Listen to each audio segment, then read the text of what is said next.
assim. Mais uma. Usufruir aí das cadeiras. Gente, boa noite. É um prazer enorme estar aqui com vocês. Para vocês não assustarem, não é uma coisa longa, é um bate-papo rápido, meia hora. Hoje a gente vai servir, né? Vai ter um vinho, umas coisinhas para beliscar. Tipo, a gente vai fazer uma festa, uma celebração, uma coisa que é informal. Então, isso que a gente tinha colocado uma coisa de painel, não uma conferência. Então, é muito rápida, mesmo para a gente explicar um pouco para vocês de onde veio essa ideia e o que significa essa exposição, que na verdade é um projeto multidisciplinar em conversa com outros artistas que estão aqui, alguns estão aqui, depois eu gostaria de... Posso? Tá? Então, hoje a gente tem a abertura, a conversa com o curador, Bernardo Mena, a quem eu agradeço muitíssimo por todo o apoio, carinho, atenção, o texto dele, brilhante, tudo. Realmente eu tenho muito para te agradecer. E também os artistas que vão entrar nesse bosque e a palavra, né? Primeiro vem a Cristina Elias, que está aqui, que é coreógrafa, pensadora do movimento, que tem sido, eventualmente, eu preciso ser mais assídua, mas minha professora também. E a Ana Vitória, que é uma grande, também pensadora do movimento. Ela tem um trabalho como criadora, que está no limite entre artes visuais e dança, trabalho como doutor, né, Ana? Depois a gente vai falar mais, porque a cada semana que as coisas vão acontecendo, a gente vai postar na Casa do Jardim da Estrela a programação, explicar um pouco, uma pequena biografia dos artistas, né? E fechando a programação, eu vou fazer algumas oficinas para famílias e para o público em geral. E no fechamento desse projeto Bosque a Palavra, eu vou fazer junto com a Cecília, que está aqui, Clemente, amiga, psicanalista também, como eu, também uma artista, ela faz performances. Então, eu acho que é uma coisa de família mesmo, né? Eu acho que é uma família que está pensando como a arte, as artes, tem uma potência de fazer a vida melhor para a gente, né? Nietzsche, Fernando Pessoa, tantos outros pensadores, né, já diziam que a arte existe porque a vida, né, não basta, ou sem a arte morre-se de verdade. A gente tem que criar, a gente tem que expandir a vida, e aí a vida se expande com criação, né? A vida pode se expandir a cada dia, e isso, para mim, tem sido o motor do trabalho. Eu já estou falando antes de você perguntar. Eu sou artista e psicanalista. Depois que você me perguntar, eu vou esperar. Aí eu vou contar como é que juntaram as duas coisas, tá? Começa aí. Obrigado a todos por estarem aqui. Eu também preciso dar algumas palavras de agradecimento. Em primeiro, a Casa do Jardim da Estrela. Isto é um lugar incrível. Como uma equipa que trabalha com desvelo, cuidado, um amor, não é só brilho, é mesmo um cuidado. Nós somos testemunhas e beneficiários. E também a Casa da América Latina, que também nos deu Casa Brasileira,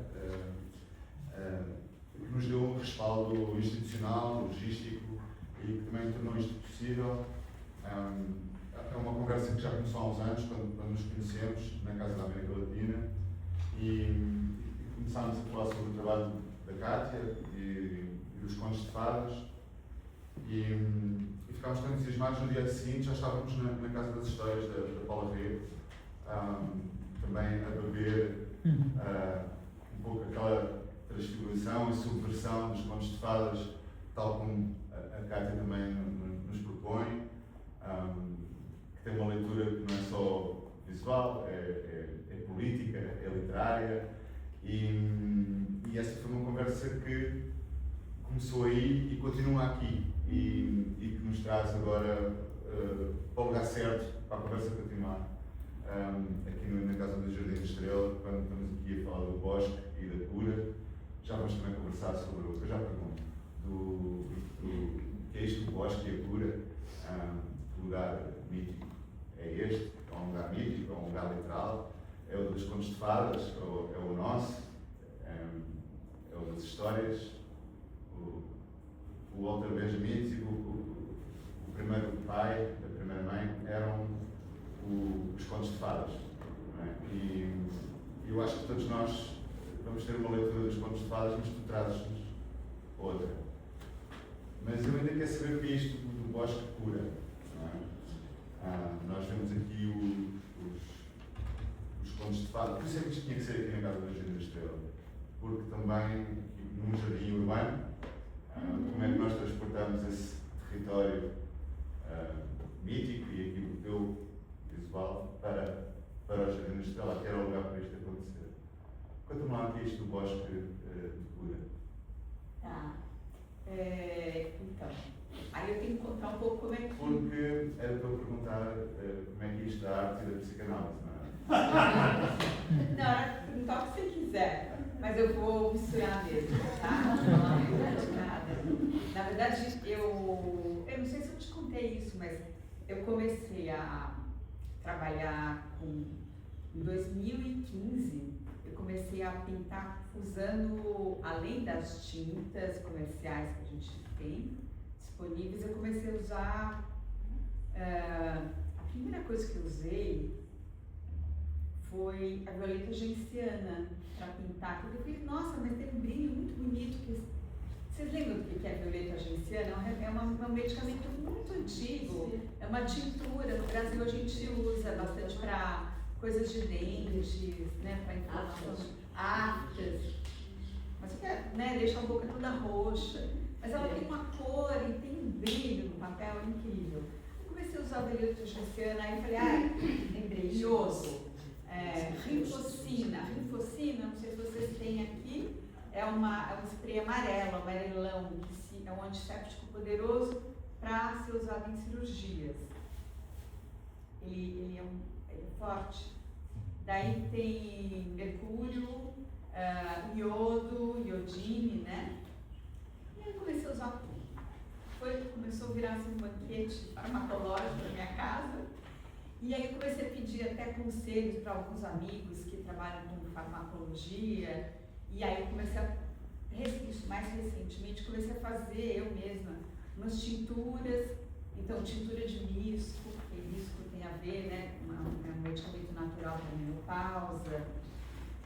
Amora, comecei a usar tintura de nogueira, que é marrom, várias tinturas, né? Então, comecei a usar essas coisas. Inicialmente, em 2015, eu já fiz dentro de uma exposição no Centro Cultural Banco do Brasil, lá em São Paulo, eu fiz uma sala de cura.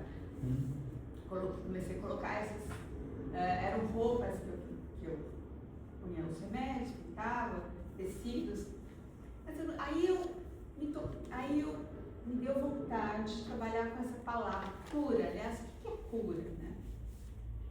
Eu tinha naqueles anos anteriores, trabalhado como curadora de um museu.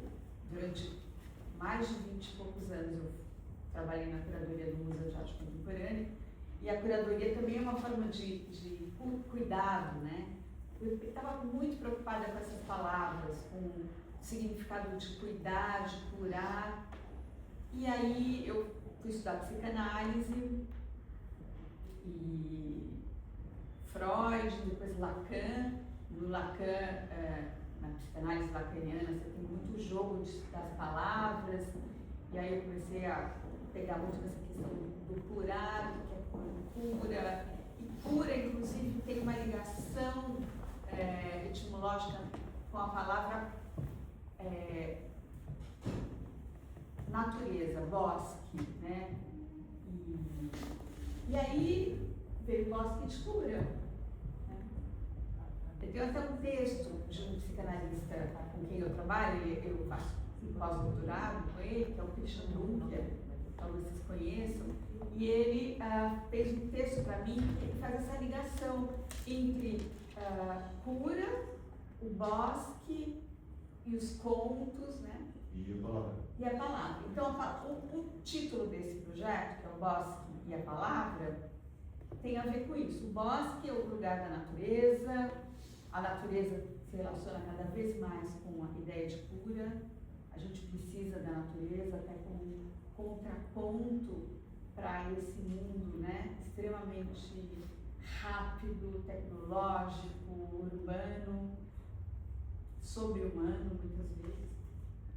E também porque o bosque e a floresta têm um significado muito particular para os contos de fadas. Se vocês pensarem nas histórias, então João e Maria se perdem na floresta, Branca de Neve vai parar na floresta, né, onde ela encontra os 7 anões, Chapéu, Capuchinho Vermelho vai para a floresta levar os doces para a vovozinha, e assim vai, né?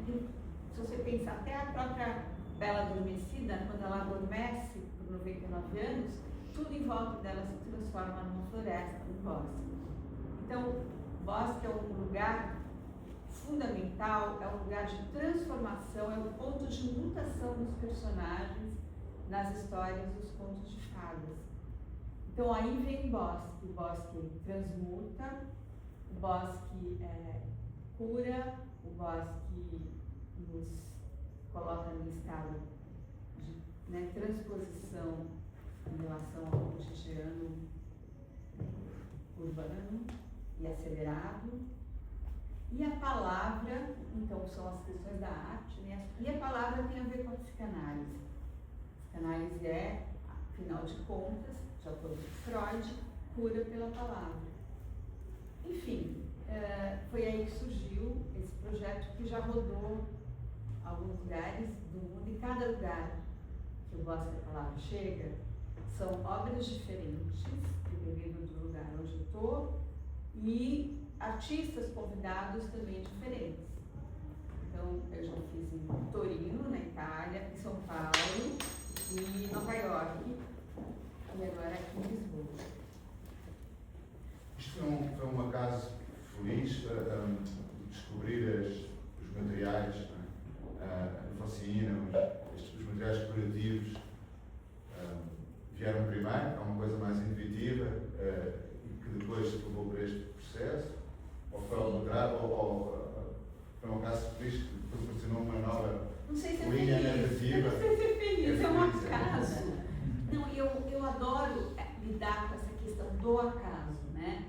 Do fortuito, do acaso, porque acaso não é acaso. A gente tem, aí na psicanálise você vai intuindo e aprendendo que os inconscientes, então, eles têm existe uma comunicação com o inconsciente.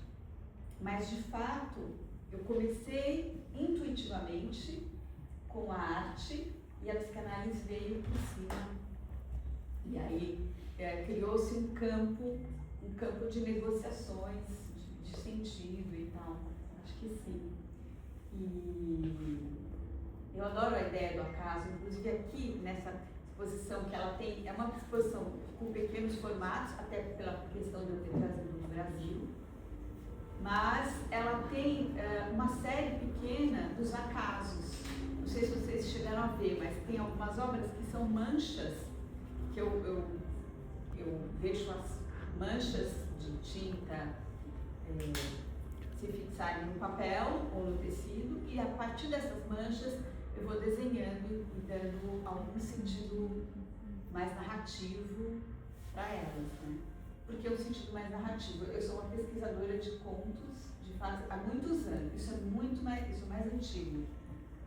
Na verdade, vem da minha infância, mas se tornou um projeto acadêmico a partir de 87, quando eu fiz o mestrado na Universidade de Nova York, depois um doutorado e depois um pós-doc, tudo na NYU. E aí a ideia, por isso a gente falou da Paula Rego, foi tentar olhar para essas narrativas que são narrativas coloniais, narrativas que reforçam uma sociedade patriarcal, né? Um certo jeito de existir, um modo de ser, sobretudo ligado a uma demanda de comportamento feminino, e mudar, né? E questionar e subverter, e ir para as versões mais arcaicas em que esse sentido de reforço do patriarcado não existe. Ele é bem diferente. E mais violento também. Depende, sim. Tem versões da tradição oral pré-escrita que podem ser consideradas mais violentas, mas também tem uma decisão deliberada no começo do século XIX por parte desses dois irmãos, que são os irmãos Grimm, né? Que são filólogos, são grandes acadêmicos incentivadores da unificação alemã, que é uma das últimas da Europa, né? Ela vem antes da Itália, obviamente, mas ela é tardia também, que fazem parte do movimento, que é pré-romântico, e que a ideia é reforçar o que o povo, um jeito de ser popular, que seria o melhor jeito de criar uma unificação do que é a cultura germânica. Então, é olho por olho, a violência. Então, Cinderela, dos irmãos, do Charles Perrault, por exemplo, na França barroca do século XVII, é aquela que a gente grudou na nossa mente através das versões do Walt Disney, dos desenhos animados, que é aquela que usa sapatinho de cristal, aquela super elegante, que veste todo bordado de ouro. Os irmãos Grimm não. Os irmãos Grimm falam, não tem sapato de cristal, os irmãos Grimm falam, explicam, descrevem o pé sendo cortado, deturpado pela madrasta, sangrando para poder fazer cabelo de sapato, né? Tudo é uma coisa aí a violência, ela tem o intuito de reforçar afirmativamente os valores do povo alemão, que estão buscando aí uma razão de ser, uma raison d'être. E também se negativa de controle, não é? Não vais para o bosque, porque é perigoso. Não é? Aí é outra coisa. Depois vem o homem e salta, não é? Não, então, é tão interessante porque cada história que fixou na nossa mente, dentro de um contexto moderno e contemporâneo, ela tem uma história por trás, com várias versões, tem muita versão, qualquer história.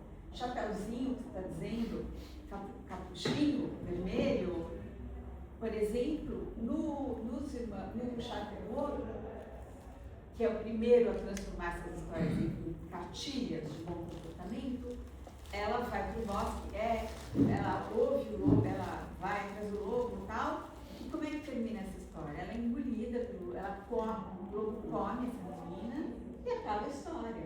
E ainda ele, como em todas as histórias, ele põe uma moralidade, uma moralité, que fala que a menina que não obedece à mãe acaba sendo devorada. Né? Cada história tem. Então,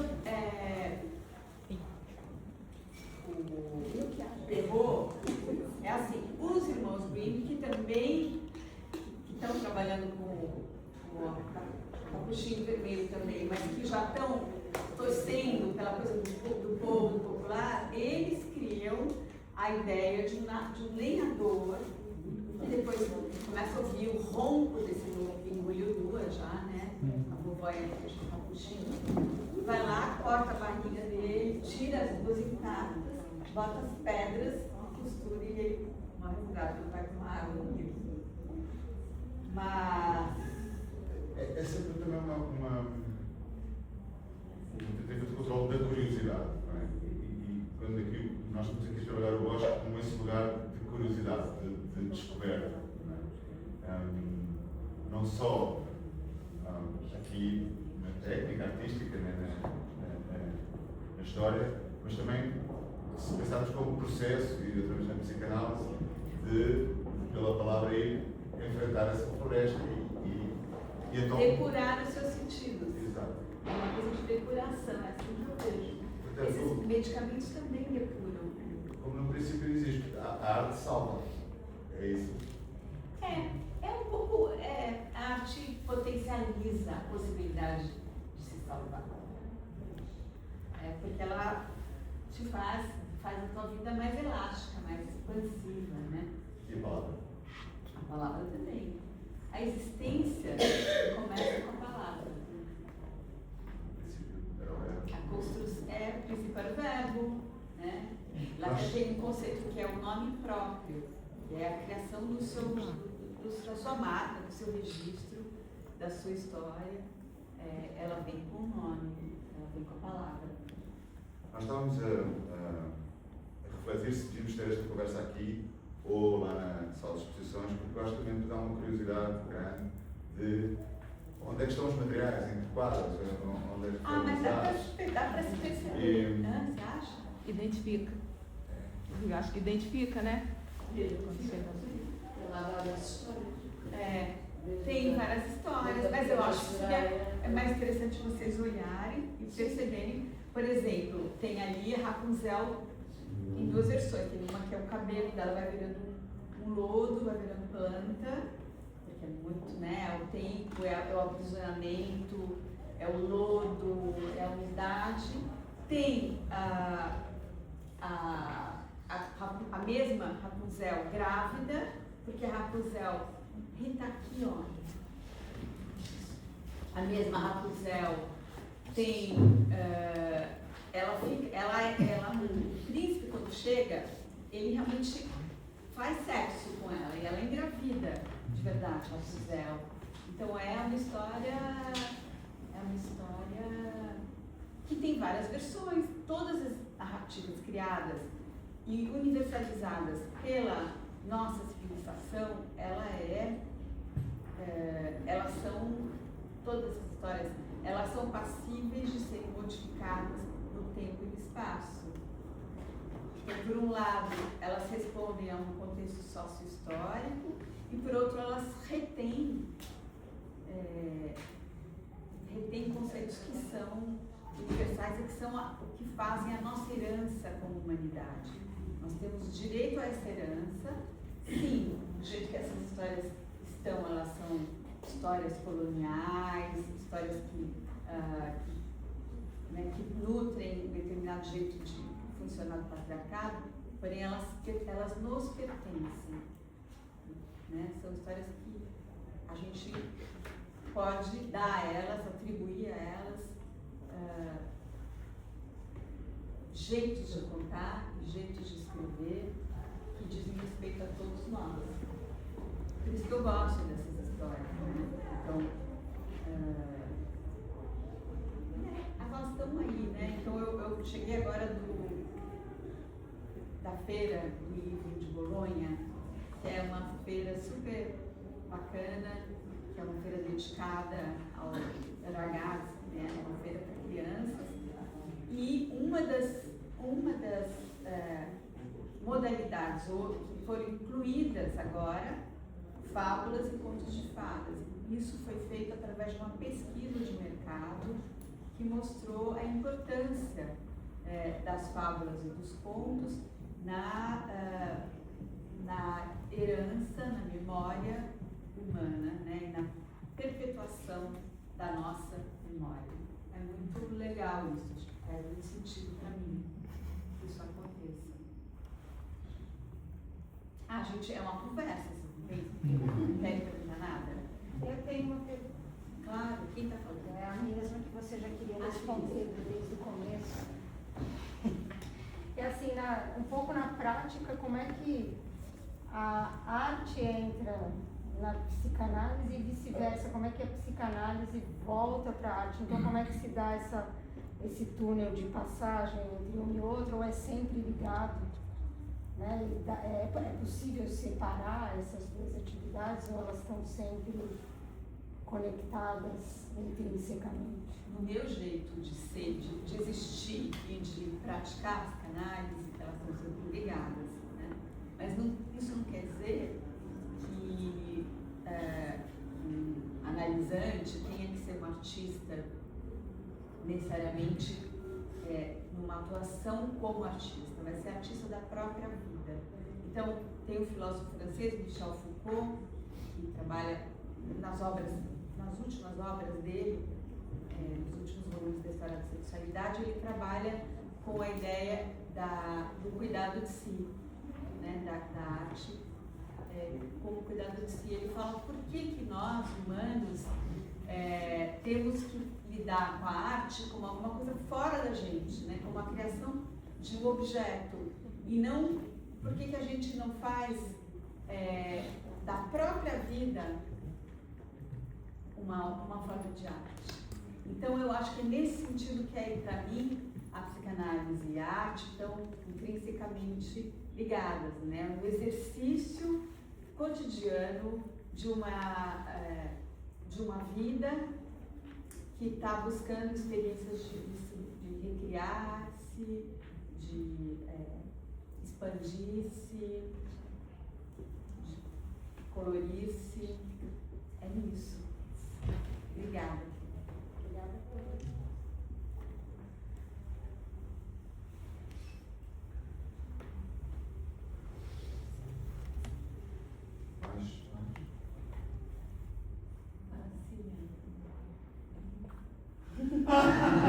Perguntou. A necessidade de narração, não é? Há quem diga que é a informação da tua narração, não é? Há muita esta necessidade de narração. Não achei bonito o que você falou, para já essa feira de Bolha é uma feira incrível. Eu acho que às vezes aqui não temos noção de como ela é incrível, porque ela é para crianças e para jovens, e retrata muito também como é que é um universo do que está a sentir e a escrever, e cada vez mais a literatura para crianças e para jovens também reflete muito, não é? Esta atualidade e tudo. Então esta necessidade de narração que a gente tem, achei muito bonito que você contou das fábulas, a necessidade de voltar às histórias, a contar histórias. Nós vivemos num tempo também muito de scroll e muito rápido, e eu trabalho também muito com jovens e mesmo em formação, de teatro, até na faculdade e tudo. E cada vez as histórias querem ser mais curtas, as pessoas querem que sejam mais rápidas, ou que mesmo quando contamos alguma coisa na internet não pode ter 2 minutos, não pode ter 2 minutos. E acho que esse contramovimento, como é que ele está a acontecer? Se você pudesse contar para mim um pouco essa ideia, como é que podemos resgatar a necessidade de contar e de narração nesta sociedade também só de uma informação que muitas vezes até é falsa, não é?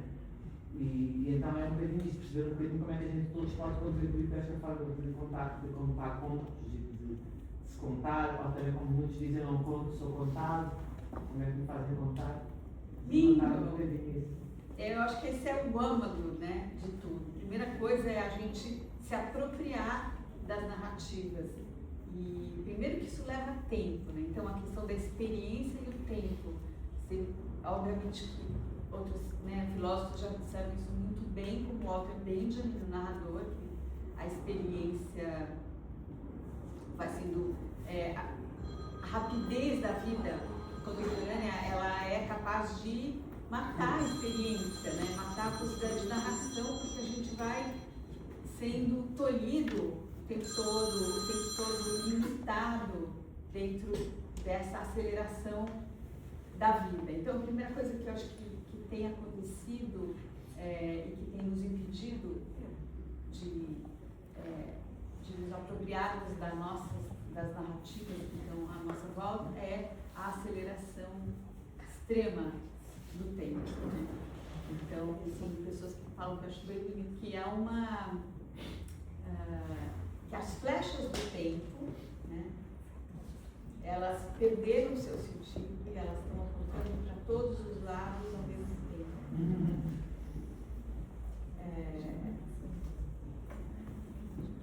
Uma perda de contorno, né, de como a vida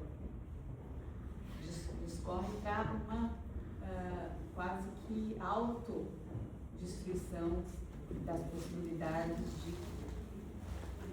de seguir. E acho que a gente tem que voltar a se apropriar disso. Tem movimentos acontecendo no mundo, né, de falar slow food, slow... As pessoas estão percebendo que existe alguma coisa de errado com essa aceleração exagerada, né? E o contador de histórias, eu percebo, tem sido resgatado. Porque as pessoas querem, é uma coisa que está crescendo de novo. Eu estava lembrando, em Nova York, quando eu vivia lá, que tinha um movimento interessante de fazer dos bares, os cafés, lugares de contação de histórias de novo. Então as pessoas chegavam lá, ou com um livro, ou caderno de anotações, e começavam a contar histórias, né? O storytelling sendo revivido. Isso é um movimento que eu acho que começou e está acontecendo. Vai na contramão, né, de um motor muito barulhento, muito rápido, que é o motor. Isso é um bocadinho voltar às origens, porque as histórias, e algumas das que têm ali refletidas, eram de tradição oral. As pessoas reuniam-se para contar histórias que tinham que ver com a vida, tinham que ver com o sítio onde estavam e com a vida e a forma como a viviam. É o caso da Cinderela, que é uma menina que limpa a casa, depois os irmãos Grimm foram os olhos às manas com os pássaros. Isso. Não há nada de beleza naquela história, e as histórias tinham muito a ver com o cotidiano, com a forma como as pessoas viviam, pelo menos aqui em Portugal. E nós temos uma grande tradição de lendas e narrativas que foram fixadas ao longo do tempo por autores, nomeadamente o Essa Queiroz, que tem a Dama Pé de Cabra. A Dama Pé de Cabra existiu. Era a forma como as pessoas olhavam e viam os mitos à volta delas, e isso parece-me bastante mais interessante nas histórias do que propriamente, hoje em dia a forma de contar é diferente, a realidade é diferente, mas eu acho que há uma necessidade de voltar àquilo que é antigo, à tradição, àquilo que são os nossos mitos, à ancestralidade. E acho que isso também tem muito a ver com a psicanálise, não é? Quando nós somos analisados, andamos para trás e contamos as histórias da nossa vida, né? As nossas narrativas pessoais, né? Exatamente. Perfeito, é isso. Inclusive, eu acho que tem esse movimento como uma forma de contrapor uma tendência ao próprio desaparecimento das histórias. Tem acho que ele é um prêmio Nobel, acho que ele é químico, Ilya Prigogine, que na virada dos anos 2000 ele escreveu umas cartas às novas gerações, que ele falava que a tendência humana diante dessa aceleração era uma tendência à amnésia, que nós estamos perdendo a capacidade de narrar, né? E que ele fazia esse argumento como um pedido para que as pessoas pudessem voltar a contar suas histórias.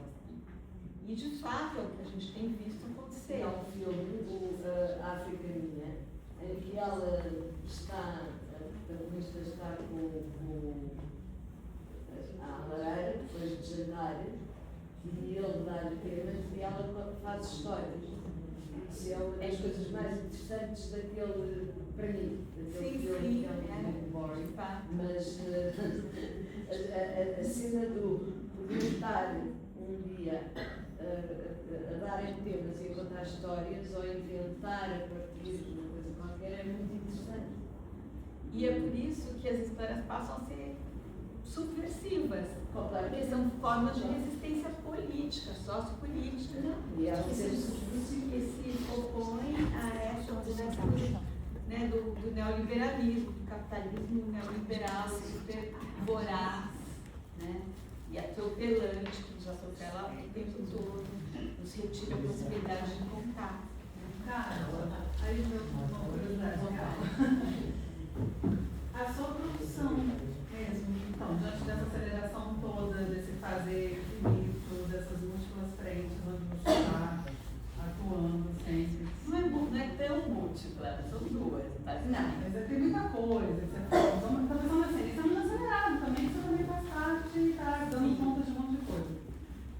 gente está falando de contar histórias, dos encontros, desse outro tempo, a produção mesmo, a sua criação, né? Eu vi muito rápido, eu quero ver melhor, com calma ali, mas já estou achando ótimo que a gente possa estar aqui reunindo falando também, porque eu acho que esse momento é isso, criou uma história. É um presente como você lidar. Como é que você cria, em que tempo, né, esse tempo da criação? Eu vi que são vários materiais também, né? Aí tem escultura, tem tecido.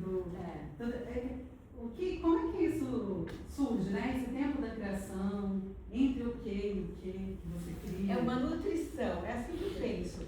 Eu tenho uma coisa de material que eu fiz arquitetura, né? E na arquitetura a gente tinha cerâmica, tinha desenho, tinha pintura. Eu sempre me interessei, eu sou péssima de costura, mas eu gosto.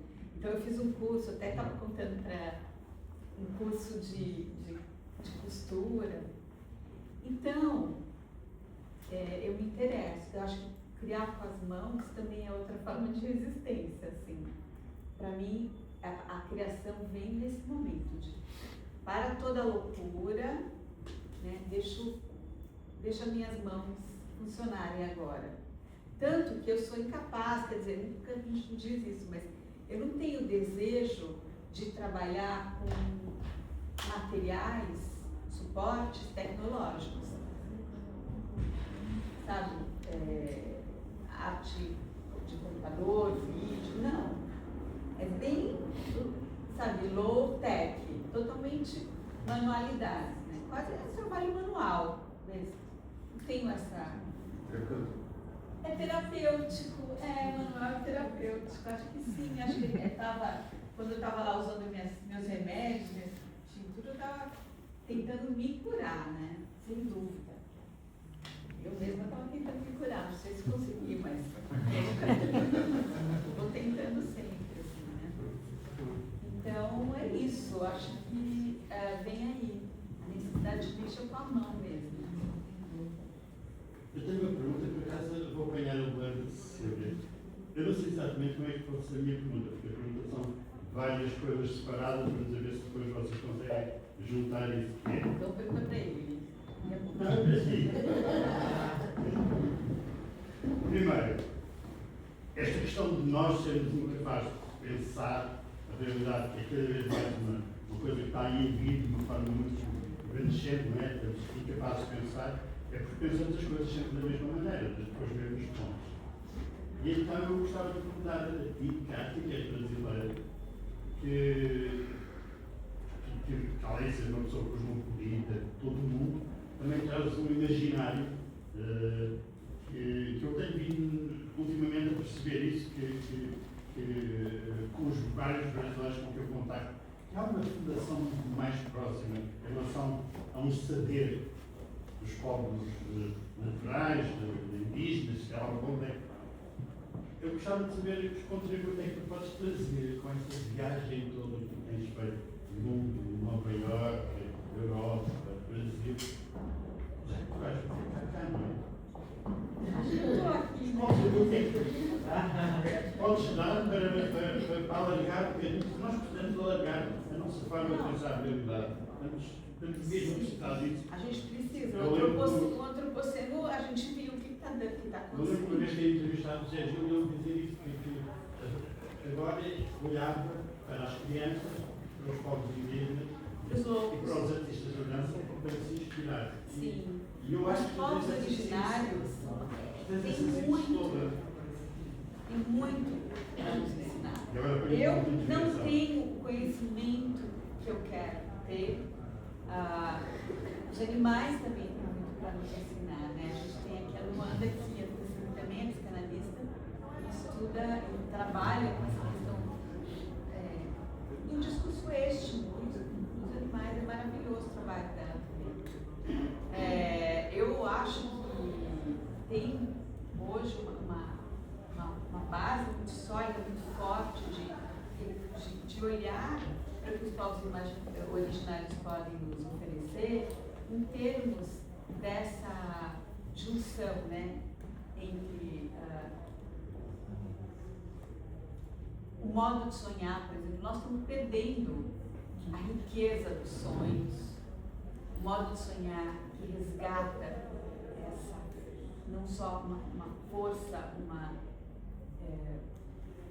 um sonho com uma narrativa muito bonita, mas um sonho que se conecta com a vigília, né? Então, por exemplo, tem um vídeo que eu assisti, que é dentro de um canal chamado Selvagem, que é coordenado pelo Krenak, em que os animais, que os sonhos são sonhados e nos sonhos os próprios animais que estão prontos para isso revelam para os povos originários onde eles podem ser encontrados para servir de alimento. É uma coisa de uma beleza. Eu estou fazendo um resumo muito grotesco aqui, tá? É de uma poética, de uma beleza, porque daí os xamãs que têm esses sonhos, que são preparados para esses sonhos, eles conseguem localizar onde estão, né, os alimentos, porque tudo vem do sonho. E a ideia de que, então, para os povos originários, tudo é vida. Então, o rio sente. Nós somos a natureza. Não é que nós estamos na natureza, nós vamos visitar o bosque. Nós também somos o bosque. Nós também somos, né? Então, assim, é um modo muito importante, muito urgente de se voltar para essa sabedoria, para alguma pistas que a gente, no antropoceno, possamos ter para sobreviver de uma forma digna, mais digna. Eu acho que a dignidade é algo que está precário para nós. Mas eu, particularmente, Kátia Danton, não tenho o conhecimento que eu gostaria, que eu busco ter. Esse pouquinho da pesquisa, dessa investigação que eu vou fazer com as tinturas de plantas, é o mínimo do mínimo que eu tenho de conhecimento, né? Eu tenho um filho e uma Lorinha que são super ligados na floresta, vão muito para a Amazônia, trazem muitas informações. Tive contato com várias pessoas com as quais eles trabalham, mas não tenho uma pesquisa consistente nessa área. Ainda. Olha, eu proponho agora vermos a exposição.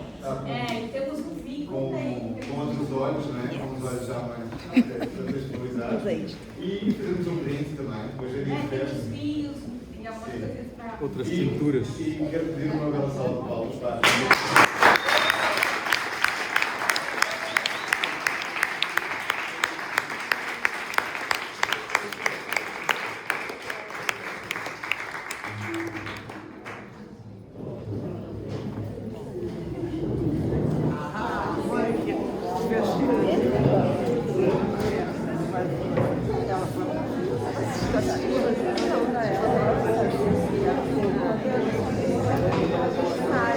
E o que ela falou da natureza? Com aquele verde, a gente tem para fazer parte da natureza. Aí ela falou